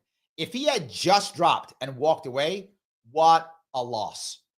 Oh my God, what a colossal waste of time, money, and energy if he had just dropped. He dropped on a Trump train. So he got some impact, right? Got some impact. If he had just dropped, it would have been a disaster. That's how it works. I know some of you don't like to hear that, but that's how it works. When it comes to debating issues, Bobby Kennedy's way better than both Trump and Harris. No doubt. So true, right? He doesn't use rhetoric. So true. And doesn't matter because they won't let him on the debate stage. Bingo. Why? Money. Yes. So you are correct. That is part of it. Yes. And this was my point about that whole part. Hey, Roy, you're next. You're up. All right. Anyway, the point I brought up here is debate stage is about cash. That's what it's about, cash. I actually told people months ago, back in April, that the month that RFK Jr. has to get passed is August. That's the month he has to get passed. And I was like, what do you mean? Why that month? I said, because after August, we will know whether or not he's in the debates or if he's flush with cash. If he's flush with cash, he's got $30 million in his coffers, he'll stay in. Or if he's in the debate stage, he'll stay in. If neither are true, he drops. That's what I said back in April of this year. And I was right. August came. He was not flush with cash. August came. He was not in the debate stage. He dropped out. That's how it works. How do I know that? Because he wasn't an independent. He was a Democrat. The people around him weren't independents. They were Democrats and some Republicans. They were mainstream people. They didn't know how this game is played. Like, I know how the game is played. Jill Stein knows how the game is played. Right? To being forward, she does know how the game is played. These people know how the game is played. Right? Cornel West knows how the game is played. We're going to the end. Chase Oliver knows how the game is played. Going to the end. That's how it works. We knew what was going to happen. Other people didn't. He says Trump is not libertarian. Agreed. I never said he was. Agreed. To be forward, I never said Trump or F. Kennedy Jr. were libertarian. Never, not once. Do some of them have libertarian views? Yes. And I think RFK Jr. does have libertarian views. I think Trump has some libertarian views too. They do, but they're not libertarians. Just because some people have libertarian views doesn't make them libertarian, right? When Vivek Ramaswamy, Donald Trump, and RFK Jr. all came to the Libertarian Party convention, they were treated very differently. For those of you who were there, if you were there, you remember, when RFK Jr. spoke and when Vivek spoke, they said the same thing. They basically said, here is where I agree with you.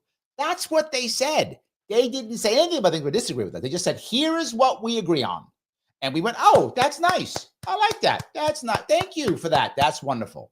Trump came in and said, I'm a libertarian. Vote for me or you don't get 3%. And we booed him. Now, if Trump would have been smart and said, hey, here are my libertarian things that I agree upon, we would have been, oh, great. Thank you, Trump. That's nice. He didn't do that. And that's why he got booed. So, yes, agreed. Never said he was.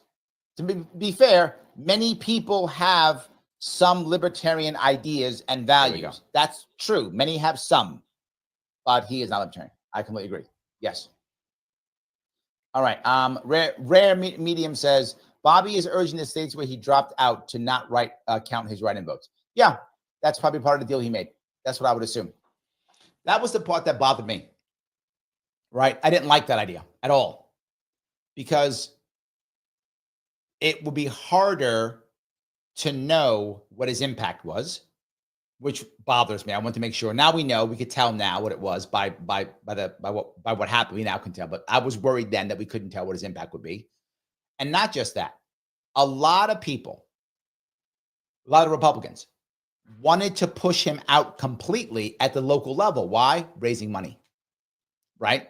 If you're going to say, you want to be able to say, Bobby Kennedy, don't do anything because this way Trump can do better so he can raise more money. Not because they cared, right? Nobody in the establishment who is in the know thought Trump was going to win New York State. That was not a thing. I called Trump's loss almost exactly. I said, and you guys heard me, he'll lose between 10 and 12 points. He lost by 11. I was right. I know my state. You hear me talk about New York State all the time. Why? I know my state very well. I don't know all the other states very well. I know mine very well. I called it to 1 point. Within 1 point, I called it. I knew what he would lose. Anyone in the establishment also knew he was going to lose. So why would they want to push RFK Jr. off? Why would they want to stop that? Because they want to be able to raise money off it. That's the issue. I would assume that's true. Yeah. Justin says, Kennedy was honest with himself and still stayed on track for what he believes in.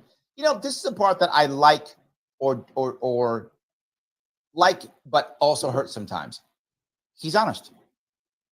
And sometimes I wish he wasn't so honest. But true. He is.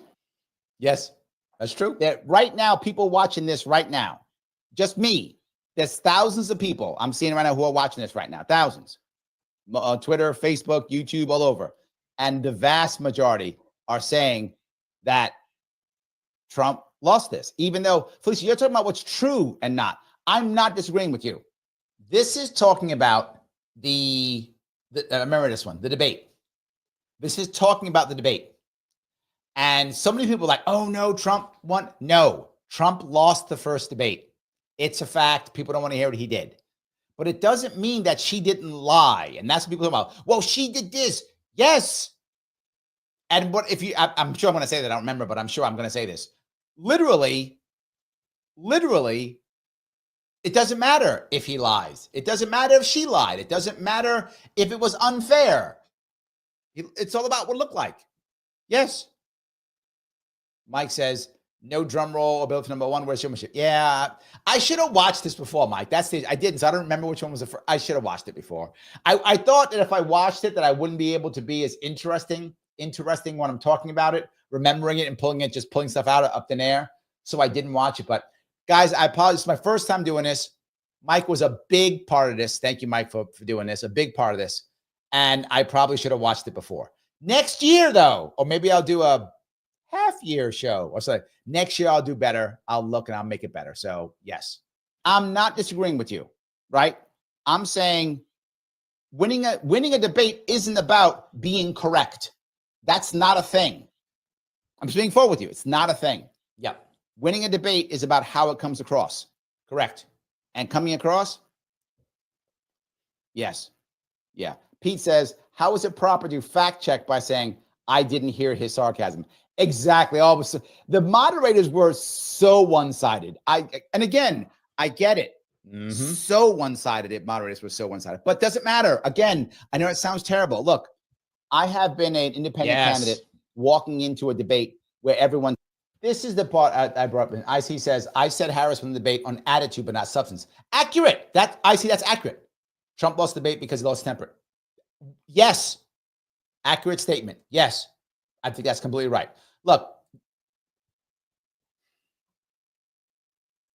when you go into this, you have to know that you're going to be ambushed. You just have to know that. And I've been ambushed before. I've got my ass kicked on shows before, and I've done well on shows before. But either way, it's my responsibility. If I'm going to go on a show that I know can be negative, I have to roll the dice or do something or be ready for it or something. I have to. Otherwise, it's my fault. And when I've done well on shows, I take credit. And when I got my ass kicked on shows, I accept responsibility. Either way, it's how it works. If you're going to play this game, this is the presidential game. This is the biggest in my game. Again, by magnitude, bigger than my game, right? You're playing realistically going to win the president of the United States. I'm playing some guy who might do kind of good on a governor race, right? So by magnitude's bigger. And if I'm responsible, you got to be responsible. It doesn't matter. You got it. Whether they were fair or unfair, whether they were fact checking or not, you need to expect it, know it, prep for it, and act accordingly. That was either Trump or his team. Either one, their fault for that loss. Their fault. And I guess you guys who love Trump, that makes you angry. Doesn't matter. Their fault. They either didn't prep him appropriately, or he didn't listen, or some combo. That was their fault. He should have been able to win that, and he did not. There we go. All right. That was the end. I hope that was clear. We have to know that. That was all of the things. I guess I could wrap up the last piece of it real fast. Hold on. Let me just give you the last chunk of it. Just so you got the last chunk. Just so you have it. Independent candidate walking into a debate where everyone's against me. I know that. I walk in ready. There we go. Got to walk in ready. Just what I said. No doubt. Mike says that was a major topic for the year. Agreed. That part was a huge chunk. And when people thought, if you remember, I think it was Frank Luntz. Frank Luntz actually said he thought Trump would lose the election over that. I wasn't prepared to go that far. If you remember, I said he lost the debate, but I did not go to lose the election. I did not think that was true. It was a bit of it was a bump in the road, screwed up. Clearly he recovered. And not only did Trump recover, but also Harris was terrible too, which made it a whole lot easier, right? She was bad and he recovered. But he did lose that debate. And there was a chance, in theory, with a better Democratic candidate that she could have made it work, right? It's possible with a better candidate, not with Harris. It was impossible with Harris. No chance with that. And of course, RFK Jr., if he doesn't, look, if the Democrats wanted to beat Trump, was he beatable? Prior to Biden deciding to stay in, I think he was not inevitable. He was beatable. I'm not saying he wouldn't beat, but he was beatable. If the Democrats had picked a better candidate, and on top of it, then grabbed RFK Jr. and brought him on and said, look, jump on the whoever train, the Gavin Newsom, or whoever the guy they would have picked, whatever, right? Jump on the Gavin Newsom train, whatever. Chance, maybe Trump could have been beaten. It's possible. But once Biden decided to stay in, and then once RFK Jr. was like, can never be a Democrat, was going to jump on the Trump train, Trump was inevitable. And I said that. Remember, I said Trump became inevitable. This Trump was beatable, possibly. He became inevitable because of Democratic authoritarianism, Democratic Party being broken. AC says it, had a primary.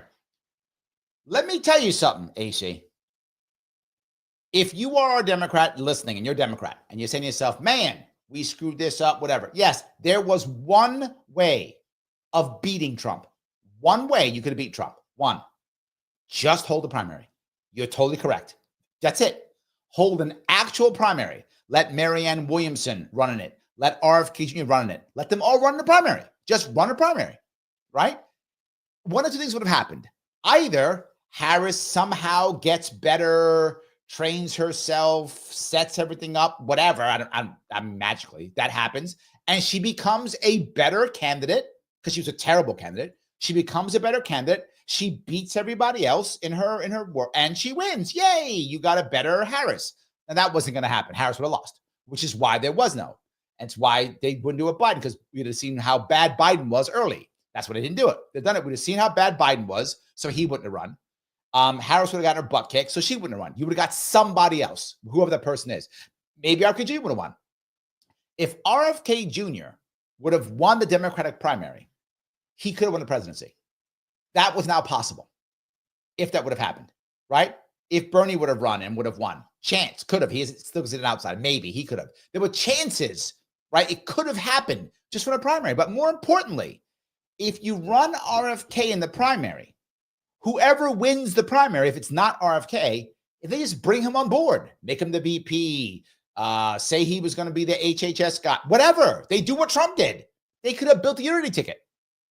Imagine if they would have tried to pull Tulsi Gabbard on board instead. Don't go to Trump. I'll take you on as VP. Imagine that. If you run a primary, you can steal the unity ticket away from Donald Trump. Now he's beatable. Now he's beatable. Just run a primary. That's all they had to do, was run a primary. And the Democrats Trump would have been beatable. I'm not saying Trump would have lost, but he, at that point, became beatable. Once Biden said, nope, me no matter what, Trump became inevitable. That's it. He became inevitable. So, Chinax, how do you think Bernie would have fared? I don't know if he would have wanted to be forward with you. His time was kind of 2016. I don't know if he could have done it. So, I don't know if he could have won. But without question, you would have got a better candidate. That's for sure. You would have had it. Either Harris would have magically become better. I don't see that happening, but that's the only way she would have won. Or you get a better candidate, right? And one that the people will know or feel, will have voted for, would have been in the fight. I mean, just what a terrible idea. The Democrats literally did almost what the Republicans did in 2008 and 12. They said, let's find the most establishment person to run against Obama, who at that time was seen as, again, was not, but was seen as an outsider. So you got someone seen as an outsider and you decide, you know, we're going to run literally the most established person we can find. Democrats did almost exactly the same thing. So yes, guys, I'm asking you one more time. I know, but I'm asking you again. Click the button known as like. It does matter. It is important. I do like it. Please do so. Share this, repost it wherever you can. It does matter. Subscribe if you have not. Follow me on Facebook. I know I keep bugging you. Please do so. Check your subscription, by the way. YouTube unsubscribes all the time. Love all the super chats. Thank you for those. Remember, over on Rumble if you want right now while I'm live. Please do so if you want to.